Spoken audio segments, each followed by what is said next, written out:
نحمدہ ونصلی علی رسولہ الکریم اما بعد اعوذ باللہ من الشیطان الرجیم بسم اللہ الرحمن الرحیم یعتذرون الیکم اذا رجعتم الیہم قل لا تعتذروا لن نؤمن لکم قد نبأنا اللہ من اخبارکم صدق اللہ العظیم۔ آج کی نشست میں آپ حضرات کے سامنے انشاءاللہ پارہ نمبر 11 کا خلاصہ ذکر کروں گا۔ پارہ نمبر 11 جو مشتمل ہے سورۃ توبہ کا جو بقیہ حصہ ہے اس پہ اور سورہ یونس پہ، اور آخر میں سورۃ ہود کی چند آیات بھی اس میں شامل ہوں گی۔ اس پارے کی ابتدا یعتذرون الیکم، اللہ رب العزت نے جو گزشتہ صورت میں سورۃ توبہ میں جو احکامات منافقین کے بارے میں چلے آ رہے تھے کہ غزوہ تبوک کے اندر جو شامل نہیں ہوئے، ان کے احکامات کو اللہ رب العزت نے ذکر کیا کہ ہم نے آپ کو ان کے بارے میں بتا دیا ہے کہ یہ اب جب آپ واپس لوٹیں گے تو آپ سے قسمیں اٹھائیں گے، اپنے عذر پیش کریں گے۔ تو اللہ رب العزت نے ان کے 3 احکامات بتا دیے۔ پہلا حکم یہ بتایا کہ سیحلفون باللہ لکم اذا انقلبتم، کہ جب آپ ان کی طرف لوٹو گے تو یہ قسمیں اٹھا کے کہیں گے کہ ہمارا یہ عذر تھا، ہمارا یہ عذر تھا، تو آپ نے ان کی باتوں کا یقین نہیں کرنا۔ دوسرا یہ بتایا کہ فاعرضوا عنہم،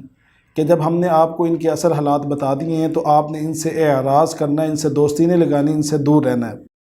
تیسرے نمبر پہ یہ بتا دیا کہ یحلفون لکم لترضوا عنہم، وہ بہانے اس لیے آپ کے سامنے کر رہے ہیں تاکہ آپ راضی ہو جائیں، آپ نے ان سے اب خوش دلی کا اور محبت کا مظاہرہ نہیں کرنا۔ اس طرح فرمایا کہ جو اس میں مخلصین تھے مومن، ان کی توبہ کا ذکر پیچھے بھی آیا، یہاں پہ کہا جا رہا ہے کہ اصل میں یہ مخلصین مومنین کی جماعت 10 کی تھی، ان میں سے 3 کا یہاں پہ ذکر کیا جا رہا ہے کہ وآخرون اعترفوا بذنوبہم خلطوا عملا صالحا وآخر سیئا۔ تو یہاں پہ اللہ رب العزت نے جب نبی کریم صلی اللہ علیہ وسلم غزوہ تبوک سے واپس مدینہ کی طرف لوٹ رہے تھے تو ان 7 صحابہ اکرام نے اپنے آپ کو مسجد نبوی کے پلروں کے ساتھ باندھ لیا۔ جب نبی کریم صلی اللہ علیہ وسلم واپس تشریف لائے تو چونکہ ان کے پاس سواری کے پیسے نہیں تھے، اس لیے ان 7 لوگوں کی تو معافی اللہ رب العزت نے یہاں پہ ان کا اعلان کر دیا۔ اب باقی جو 3 رہ گئے ان کا ذکر آگے آ رہا ہے۔ اس طرح جب نبی کریم صلی اللہ علیہ وسلم واپس آئے تو منافقین نے دیکھا کہ مسلمان جو ہیں اور اللہ کے نبی نے غزوہ تبوک میں وہ بن لڑے جو واپس چلا گیا ہے رومیوں کا لشکر، تو ان کو بڑی تکلیف ہوئی، بڑا دکھ ہوا۔ انہوں نے مدینہ کے پاس مسجد زرار کے نام سے ایک بلڈنگ بنائی اور اس کے اندر سازشیں کرنا شروع کر دی، اس میں دشمنوں کو پناہ دیتے اور مسلمانوں کو کس طرح ختم کریں اس کی وہ پلاننگ کرتے تھے۔ اسی سلسلے میں انہوں نے نبی کریم صلی اللہ علیہ وسلم کو دعوت دی کہ اس کا افتتاح فرما دیں، تو اللہ رب العزت نے نبی کریم صلی اللہ علیہ وسلم کو بتا دیا کہ یہ منافقین اور مشرکین یہاں پہ جمع ہو کے اسلام کے خلاف سازشیں کر رہے ہیں۔ تو نبی کریم صلی اللہ علیہ وسلم نے 2 صحابہ اکرام کو بھیجا اور اس بلڈنگ کو نیست و نابود تباہ کر دیا۔ اس کے بارے میں فرمایا جا رہا ہے کہ والذین اتخذوا مسجدا ضرارا وکفرا وتفریقا بین المؤمنین، یعنی مومنوں کو تفرقہ بازی میں اور تقسیم کرنے کے لیے انہوں نے یہ ساری پلاننگ کی تھی۔ اسی کے مقابلے میں اللہ رب نے فرمایا کہ لمسجد اسس علی التقوی، یعنی جو مسجد قباء ہے، جب نبی کریم صلی اللہ علیہ وسلم تشریف لائے تھے مکہ سے ہجرت کر کے تو یہاں پہ 14 دن یہاں پہ قیام کیا نبی کریم صلی اللہ علیہ وسلم نے، اور باقاعدہ طور پہ پہلی مسجد جو اسلام میں تعمیر کی گئی وہ مسجد قباء تھی، اور انہی کے اللہ رب العزت نے یہاں پہ تعریف کرتے ہوئے فرمایا کہ واللہ یحب المطہرین، کہ لوگ جو ہے جسمانی طور پہ بھی اور روحانی طور پہ بھی جو لوگ اس میں رہنے والے ہیں وہ پاکیزہ لوگ ہیں۔ اس طرح فرمایا کہ ان اللہ اشتری من المؤمنین انفسہم، یہ بیعت عقبہ کا ذکر ہے اس میں کہ نبی کریم صلی اللہ علیہ وسلم کی بعثت کے 13 سال بعد تقریباً 70 مرد و خواتین نے نبی کریم صلی اللہ علیہ وسلم کے ہاتھ پہ بیعت کی کہ وہ آپ صلی اللہ علیہ وسلم کی خدمت میں، ان کی حفاظت میں اور اسلام کے سربلندی یعنی جہاد کے لیے ہمیشہ پیش رہیں گے۔ تو اس کے بارے میں انہوں نے سوال کیا تھا کہ ہمیں اس کے بدلے میں کیا ملے گا، تو اللہ کے نبی نے فرمایا کہ تمہیں جنت ملے گی۔ انہی کی یہاں پہ وضاحت و تشریح اللہ نے فرما دی۔ اس طرح ما کان للنبی والذین آمنوا ان یستغفروا للمشرکین، یہ اصل میں ان آیات کے شان نزول کے بارے میں بتایا جاتا ہے کہ ابو طالب جو نبی کریم صلی اللہ علیہ وسلم کے چچا تھے،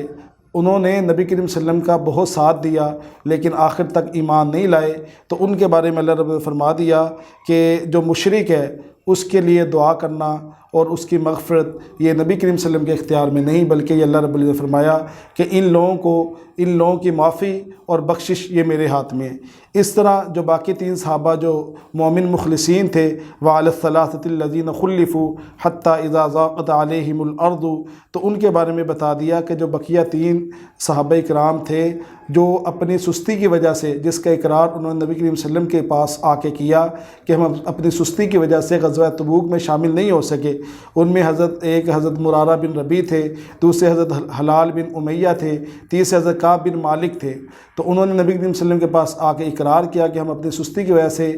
غزوہ تبوک میں شامل نہیں ہو سکے، تو نبی کریم صلی اللہ علیہ وسلم نے ان سے 50 دن کا معاشرتی بائیکاٹ کیا، اور یہاں تک کہ ان کی بیویوں کو بھی ان سے الگ کر دیا۔ تو یہاں پہ پھر اللہ رب العزت نے ان کی توبہ کا ذکر کر دیا کہ ثم تاب علیہم لیتوبوا ان اللہ هو التواب الرحیم۔ اس طرح فرمایا کہ یا ایھا الذین آمنوا اتقوا اللہ وکونوا مع الصادقین، یہ متقی بننے کا نسخہ بنا دیا کہ اے ایمان والو، تم متقی اس وقت بنو گے کہ جب تم سچوں کے ساتھ ہوگے۔ تو سچائی والا معاملہ ہمیں اپنی عبادات میں، اپنے معاملات میں اور ہر قسم کے جو احکامات ہیں ان میں جب ہم سچائی کے ساتھ جڑ جائیں گے تو ہم آٹومیٹک جو ہے وہ ہم متقی بن جائیں گے۔ اس طرح فرمایا کہ لقد جاءکم رسول من انفسکم عزیز علیہ ما عنتم حریص علیکم بالمؤمنین رؤوف الرحیم، کہ نبی کریم صلی اللہ علیہ وسلم کی شفقت اور ان کی رحمت امت محمدیہ پہ فرمائی کہ وہ تو تمہارے لیے اتنے رحیم ہیں، کریم ہیں کہ وہ تمہارے لیے حریص ہوتے ہیں کہ کسی طرح تمہیں اللہ رب العزت معاف کر دے اور تم نیکی کی طرف آ جاؤ۔ اس طرح اس سورۃ توبہ کی انتہا جو اللہ رب العزت فرمایا فقل حسبی اللہ،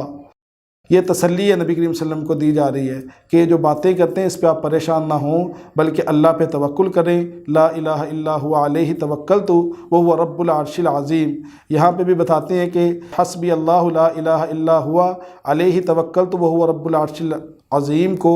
اگر 7 مرتبہ صبح و شام پڑھا جائے تو بندہ غموں سے محفوظ رہتا ہے۔ آگے سورہ یونس کی ابتدا ہو رہی ہے۔ سورہ یونس یہ ترتیب کے اعتبار سے 10ویں صورت ہے اور نزول کے اعتبار سے اس کا 51واں نمبر ہے۔ سورہ یونس مکی ہے، لیکن اس کی 4 آیات کے بارے میں مفسرین فرماتے ہیں کہ یہ مدنی ہیں، وہ 40، 94 اور 95 نمبر آیت ہے۔ اس کی ابتدا بھی چونکہ یہ مکی ہے تو اس میں بھی صداقت قرآن سے اس کی ابتدا ہو رہی ہے۔ تلک آیات الکتاب الحکیم اکان للناس عجبا، یہاں سے مشرکین کے ایک شبہ کو جواب ہے۔ مشرک یہ کہتے تھے کہ ہمارے پاس جو نبی ہے وہ فرشتہ ہو، تو اللہ رب العزت نے فرمایا کہ یہ عادت کے ہی خلاف ہے کہ جو لوگ وہاں پہ بس رہے ہیں انہی کے مطابق اللہ نے وہاں پہ نبی بھیجنا ہے۔ یہاں پہ اگر فرشتے ہوتے تو اللہ فرشتے کو نبی بنا کے بھیجتا، اب یہاں پہ بشر رہتے ہیں اس دنیا میں تو اللہ رب العزت نے انہی کے مطابق نبی کو بھیجنا تھا۔ آگے اللہ رب العزت نے توحید کا ذکر کر دیا کہ ان ربکم اللہ الذی خلق السماوات والارض فی 6 ایام، کہ اللہ رب العزت نے بتدریج اس جہان کو بنایا تاکہ انسان کی جو طبیعت ہے اور جو خصلت ہے وہ بھی کاموں میں بتدریج چلے۔ اس طرح اس کی حکمت اللہ رب العزت نے یہ بھی بتائی کہ ذالکم اللہ ربکم فاعبدوہ، کہ اللہ رب العزت نے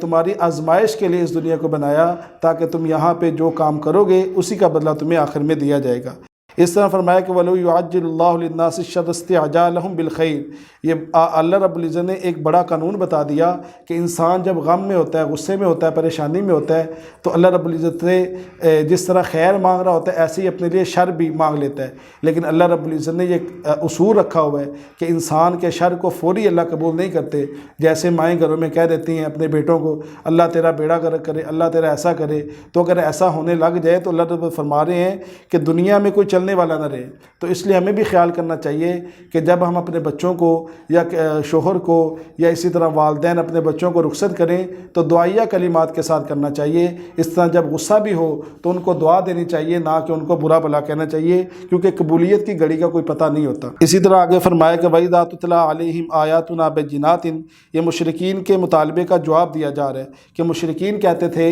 کہ ہمارے لیے اس قرآن کے علاوہ یا اس قرآن میں تحریف کر دو، یعنی جس طرح ہم کہتے ہیں ہمارے بتوں کو برا بھلا نہ کہو، تو اس کا جواب نبی صلی اللہ علیہ وسلم نے دے دیا قُلْ مَا يَكُونُ لِي أَنْ أُبَدِّلَهُ مِنْ تِلْقَاءِ نَفْسِي، کہ میں اپنی طرف سے کسی بات کو تبدیل نہیں کر سکتا، نہ اس میں تحریف کر سکتا ہوں۔ انی اخاف ان عصیت ربی عذاب یوم عظیم، اگر میں نے ایسا کیا تو میں اپنے رب کا نافرمان ہوں گا اور مجھے بڑے دن کے عذاب سے بہت زیادہ خوف ہے۔ اس طرح فرمایا هو الذی یسیرکم فی البر والبحر، کہ وہ اللہ کی ذات ہے جس نے تمہارے لیے خشکی کے سمندر کے رستوں کو آسان کیا، تمہیں اتنی بڑی کشتی جو ہے، اتنی بڑی کشتی جس میں تقریباً پورا شہر آباد ہوتا ہے، وہ سمندر کو چیرتے ہوئے تمہیں لے کے جاتی ہے، یہ اللہ کی قدرت کی نشانی ہے، لہٰذا ان کو پہچانتے ہوئے ایمان لے آؤ۔ اس طرح اللہ رب العزت نے فرمایا قُلْ مَن يَرْزُقُكُم مِّنَ السَّمَاءِ وَالْأَرْضِ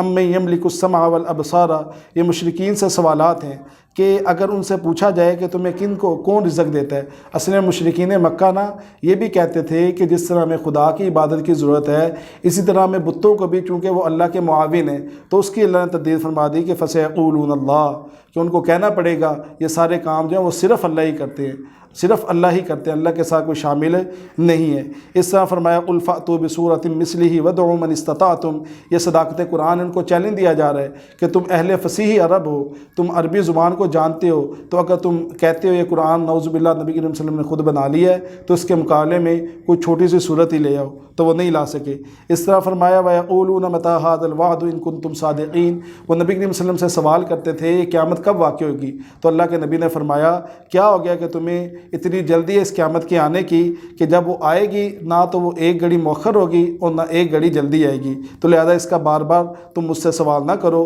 کیا تم سوال اس لیے بھی کرتے ہو کہ جب وہ تمہارے پاس آ جائے گی تو پھر تم کہو گے کہ اب ہم ایمان لاتے ہیں، حالانکہ جو غرغرہ کی حالت کا ہے، جو موت کی حالت کا ایمان ہے وہ قابل قبول نہیں ہے، اس سے پہلے تیاری کر لو تو تمہاری نجات ہے، نہیں تو خسارہ ہی خسارہ ہے۔ اس طرح فرمایا کہ وَمَا تَكُونُ فِي شَأْنٍ وَمَا تَتْلُو مِنْهُ مِنْ قُرْآنٍ وَلَا تَعْمَلُونَ مِنْ عَمَلٍ إِلَّا كُنَّا عَلَيْكُمْ شُهُودًا إِذْ تُفِيضُونَ فِيهِ، یہاں سے وسعت علم باری تعالیٰ کو اللہ رب العزت نے ذکر کر دیا۔ اس طرح فرمایا کہ الا ان اولیاء اللہ لا خوف علیہم ولا هم يحزنون، یہاں سے ولی کی تشریح کر دی کہ ولی کی نشانی کیا ہوگی، لا خوف علیہم، جو فوت ہو چکا، جو جا چکا، اس پہ اسے خوف نہیں ہوگا، اور جو آنے والی مصیبتیں ہیں اس پہ اسے غم نہیں ہوگا، یعنی خوف اور غم سے نجات اس سے مل چکی ہوگی، وہ ولی ہوگا۔ اب ولی بننا کیسے ہے، اس کا طریقہ اللہ نے بتا دیا آگے کہ الذین آمنوا وکانوا یتقون، کہ ولی وہ ہوگا جو ایمان لائے، جس کے عقائد ٹھیک ہوں، وکانوا یتقون، وہ متقی بن جائے۔ اب متقی کیسے بننا ہے کہ جھاڑیوں میں ایک ململ کی چادر لیتے ہوئے ان جھاڑیوں کے درمیان سے گزرنا، اگر انسان اچھے طریقے سے گزر گیا تو وہ کامیاب ہے۔ ایسے ہی جو احکامات ہیں ان کی پیروی کرتے ہوئے منہیات سے بچ کے جو آدمی نکل گیا تو وہ کیا ہوگا، متقی ہوگا۔ اس طرح فرمایا کہ وَاتْلُ عَلَيْهِمْ نَبَأَ نوح، یہاں پہ انبیاء کے قصوں کو مختصراً ذکر کیا گیا کہ نوح علیہ السلام کو اللہ رب العزت نے بھیجا، لیکن ان کی قوم نے ان کا انکار کیا تو اللہ رب العزت نے ان کو سزا دی۔ اس طرح یہاں پہ موسیٰ علیہ السلام کا ذکر ملے گا کہ موسیٰ علیہ السلام کا تفصیلاً پہلے بھی ذکر آیا۔ اسی طرح یہاں پہ قوم یونس کا ذکر ملے گا کہ انہوں نے بھی یونس علیہ السلام کی نافرمانی کی جو عراق کی طرف بھیجے گئے تھے، تو پھر اللہ رب العزت نے ان کو بھی عذاب دیا۔ اس طرح فرمایا قُلْ يَا أَيُّهَا النَّاسُ قَدْ جَاءَكُمُ الْحَقُّ مِنْ رَبِّكُمْ، کہ یہ ترغیب الی الاسلام ہے کہ نبی کا کام جو ہے وہ تبلیغ کرنا ہے کہ یا ایھا الناس قد جاءکم الحق، تمہارے پاس حق بات آ چکی ہے، اب تمہارا اختیار ہے کہ چاہے تم سیدھے رستے پہ چل پڑو، ہدایت کے رستے پہ چل پڑو، چاہے گمراہی کے رستے پہ چل پڑو۔ تو اگر ہدایت پہ چلو گے تو اللہ رب العزت تمہیں اچھا اجر دے گا، اگر برائی پہ چلو گے تو اپنے ہی نقصان کرو گے۔ لیکن نبی کریم صلی اللہ علیہ وسلم کو تسلی دی کہ وَاصْبِرْ حَتَّى يَحْكُمَ اللَّهُ، کہ آپ صبر کیجئے، اب ان کا جو معاملہ ہے انہی پہ ہے، اگر یہ بہتر کام کر کے جائیں گے تو جنت نصیب ہو جائے گی، نہیں تو ان کو دوزخ میں جانا پڑے گا۔ آگے اس پارے کی انتہا جو ہے وہ سورہ ہود پہ ہو رہی ہے۔ سورہ ہود کا اگر ہم دیکھتے ہیں ترتیب کے اعتبار سے اس کا 11واں نمبر ہے اور نزولی نمبر اس کا 52 ہے۔ اس کی ابتدا بھی، چونکہ یہ بھی مکی صورت ہے، اس کی ابتدا بھی صداقت قرآن سے ہو رہی ہے۔ اس میں ایک حکم یہ دیا گیا الا انہم یثنون صدورہم لیستخفوا منہ، کہ اصل میں جو منافقین تھے وہ نبی کریم صلی اللہ علیہ وسلم سے بچتے ہوئے گزرتے، اپنے سینوں کو دورہ کر لیتے، چھپتے تاکہ نبی کریم صلی اللہ علیہ وسلم ہماری شکل نہ دیکھیں۔ یا یہ وضاحت ہے، یہ بھی مفسرین فرماتے ہیں کہ جب وہ نبی کریم صلی اللہ علیہ وسلم کی مجلس میں بیٹھتے تو مجلس میں پیچھے ایسے بیٹھتے کہ تھوڑا نیچے ہو کے بیٹھتے تاکہ جو باتیں کہی جا رہی ہیں وہ ہمارے اوپر سے گزر رہی ہیں۔ تو دعا ہے کہ اللہ رب العزت آج کے پارے میں ہم نے جو پڑھا سنا اس پہ عمل کی توفیق عطا فرمائے۔ وآخر دعوانا ان الحمد للہ رب العالمین۔